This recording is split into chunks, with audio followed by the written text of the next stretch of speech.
今日なんですけれども、昨日に引き続いて打法打ち方、これを確認して遊んでみたいなと思います。ちょっとですね、昨日から、例の簡単に刺さる手裏剣、あれをちょっといろいろとテストしてます。でその関係でテストの一環として手裏剣を打つというよりもボールを投げるような、そんなフォームでちょっとテストをしていました。でやはりああいった投げるっていうフォームは肩であったり腰、体にもやっぱり負担はかかります。なので今日の練習はそんなに強く打たない、やはりこの手裏剣の打ち方、これの動きの確認を自分なりにしてみようかなと思います。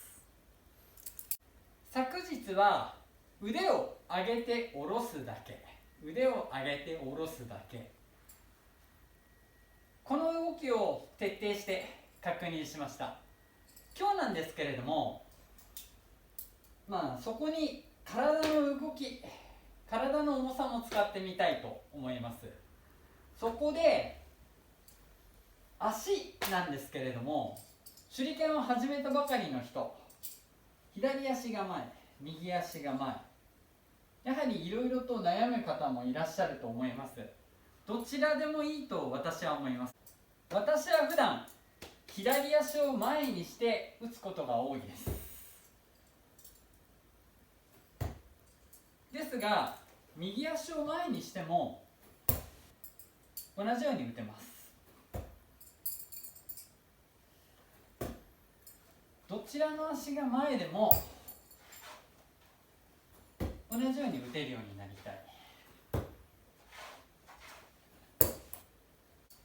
そこで今日の練習なんですが、手裏剣を始めたばかりの方にもおすすめなんですけれども、距離はだいたい 1.5 剣、2.7 メートルから2剣、3.6 メートルぐらい、それぐらいの距離で手裏剣を始めたばかりの方は練習を始めるといいかと思います。そして足なんですが、左が前か右足が前か結構悩む方もいると思うんですけど、最初はね、揃えていいと思います。足を揃える、棒立ちでもいい。要は無理に半身の姿勢だとか、これは何だろう、入り身かな、順体、いろいろと呼び方ありますが、体をねじったりひねったりとか考えることはたくさんあります。ですが最初はもう足を揃えていいと思います。揃えた状態から打つ。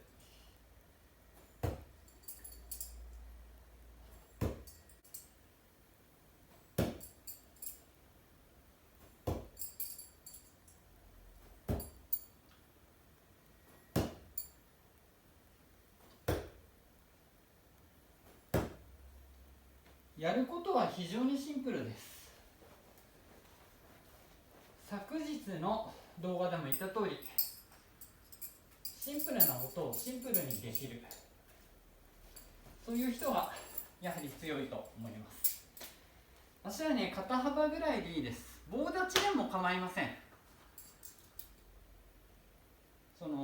えば内股にして重心を落として安定させてとか、特に最初のうちは考えなくてもいいです。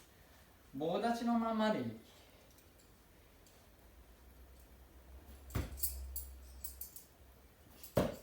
慣れてきたらなんですけれども、自分の体の重さをこの手裏剣に伝えたいんです。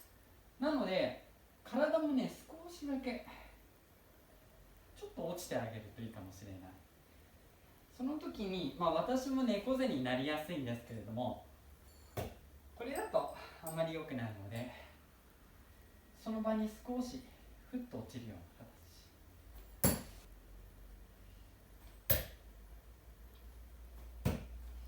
できれば膝が前に出過ぎない方がいいですね。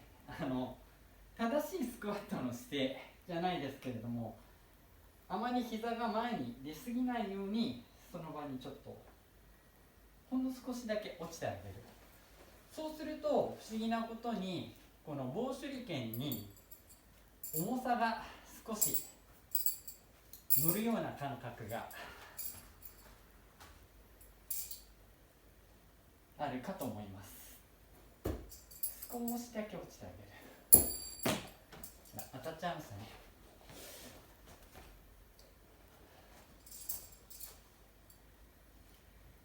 膝を前に出さずに、かといってスクワットやれって言ってるわけじゃないですよ。あんなに落ちなくていいです。こんなに落ちる必要はないんです。ほんの少しだけスッと落ちてあげる。それだけで体の重さが手裏剣に伝わります。手だけで打つよりもずっと安定してくれます。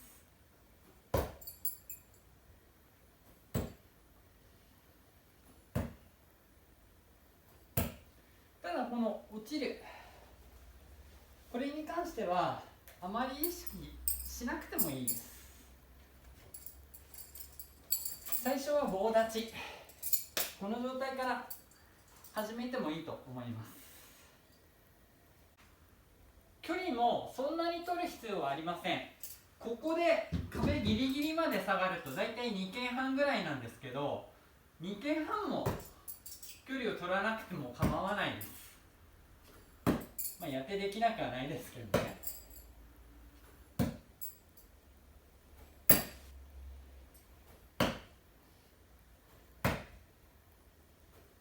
自然に打てる距離でいい。だから先ほど 1.5 間って言いましたけれども、もっと近づいた1間、畳1畳分でも構いません。力まずにできる距離でいいと思います。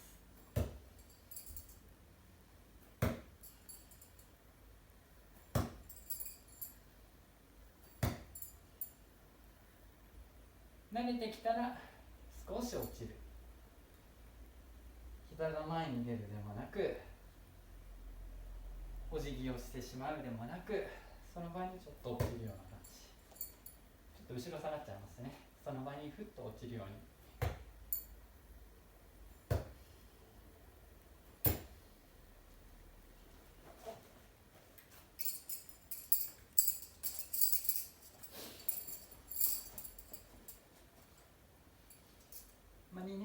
フォームとかにとらわれず、このままでいいんです。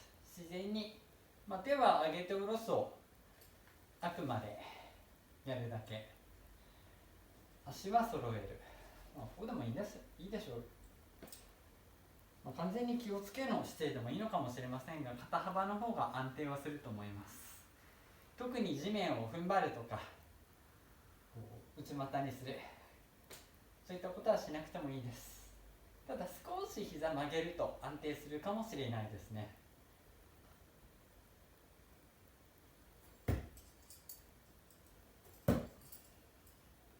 今ちょっと手だけで投げてしまいました。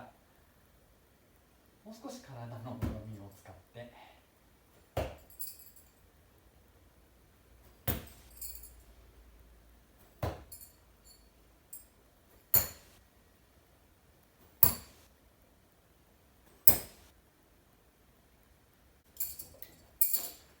この両足を揃える練習おすすめですので、手裏剣始めたばかりの方などはよかったらちょっと試してみてください。体の重さを手裏剣に伝えるというイメージもやってみるとなんとなくわかるんじゃないかなと思います。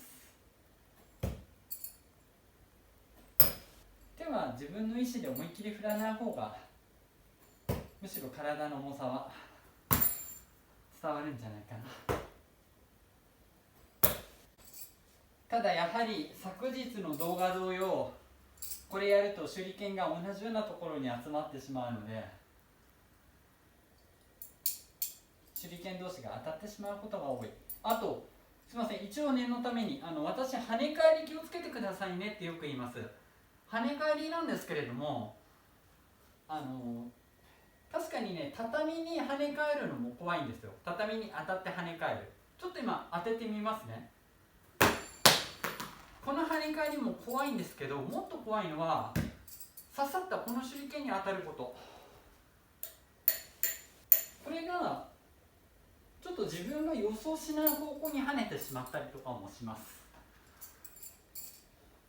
なのであんまり手裏剣同士を極端に当てすぎない方がいいんですけれども、近い距離、さっき言ったような1軒とか近い距離でやるときにこの手裏剣に当たって跳ね返る、これが結構怖い。なので一応気をつけて練習するようにしてみてください。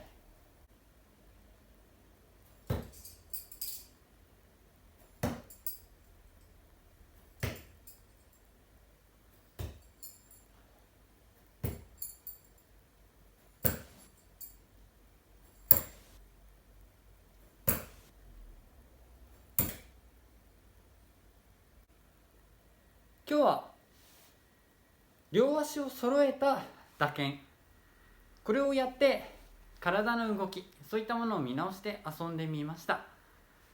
足を揃えることで目標に対して正対、まっすぐ立つことができます。ですので狙いも良くなるし、腕を斜めにというか、こういった使い方をしなくなります。まっすぐ狙えるようになる。なのでおすすめです。特に手裏剣始めたばかりの方、こういった練習よろしければちょっとやってみていただくと、結構素直にまっすぐ体を使えるようになる。そうすると体の重さなども手裏剣に伝わるようになると思います。よろしければ試してみてください。こんな形でいろいろ遊んでますので、もし興味のあることとか質問などありましたら気軽にコメント欄に書き込んでいただければ対応させていただきます。それといつも高評価、グッドボタンを押していただいている方、本当にありがとうございます。今回の動画も面白ければ高評価、グッドボタンを押していただければと思います。よろしくお願いします。では今日の動画は以上です。最後まで見ていただいてありがとうございます。失礼いたします。